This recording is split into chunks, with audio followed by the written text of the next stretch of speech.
So it's time for a follow-up video about the Genesys Foundry situation. A new license agreement has gone up, and a lot of the concerns that I have been addressed in it. And so let's go over what it looks like as of now. If you're just joining the story, first let's explain what Genesys Foundry is. It's a digital content store on DriveThruRPG where independent content creators can get a license to publish stuff that will use Fantasy Flight Games' Genesys rule set. The opportunity is also presented to publish things like adventures and other content that takes place within the Android and Realms of Terranoth settings. But there's also an invitation to publish content for your own original settings, and that's where a lot of my concerns arose. Promises were made, both verbally and in writing, by folks from Fantasy Flight that creators would retain the IP ownership of their settings and the associated Legendaria. This is important because a lot of the future revenue from a creation like a Legendarium can come from novels that might be sold on Amazon. It could come from licensing to make video games and films,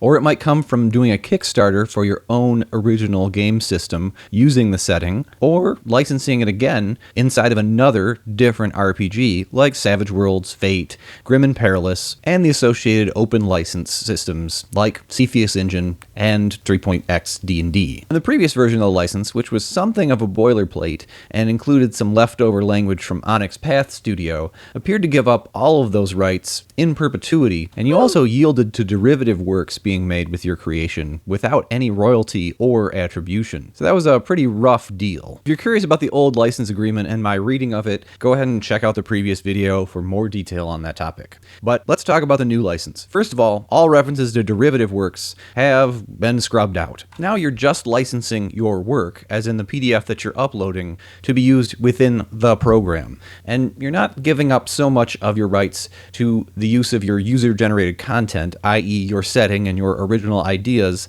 in any way outside of the program. The rights that you waive to any claims of infringement are only waivers within the program. In the new license, you're only promising to not do a Kickstarter for something which you are then going to upload to Foundry. So on the whole, I think that this license resolves my concerns that there might be derivative works made by other creators on Foundry that might use your setting. It resolves my concerns that sub-licensing might occur without you receiving royalties or consent, for a video game or a film or the like. Some folks look at 5B and see exclusive and think that it may mean that their creations might not be available for them to sell or license outside of Genesys Foundry, but it seems to me like 4C has that taken care of. You're explicitly guaranteed those rights. So it looks like it's more or less a problem solved, and I would like to congratulate and applaud Fantasy Flight Games on their swift response to this, and I think that they definitely used their leverage to make sure that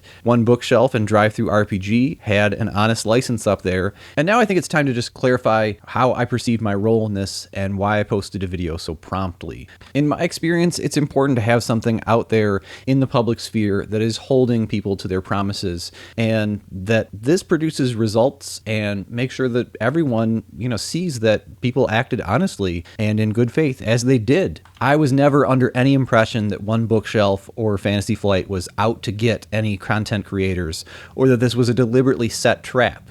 But in the course of a simple oversight or a mistake made, there can be long-term consequences. And I'm happy to see that we've gotten out of that quandary. And to round things out, I thought I would share a comment which, was a tacit attack on my own role in this. It was an amusement rather than a deterrent to me, because it really followed a 3-paragraph form of 3 perfect logical fallacies. First, there was the straw man contending that my position was something other than what it was. Second was the appeal to authority, and finally was the ad hominem. While I am not a lawyer when it comes to these contracts, I think that there are professors in law school who might use this as an example of fallacious argument. I present it here, anonymized, for your amusement. I hope everyone is having a great gaming summer. I hope that you enjoy participating in Genesys Foundry.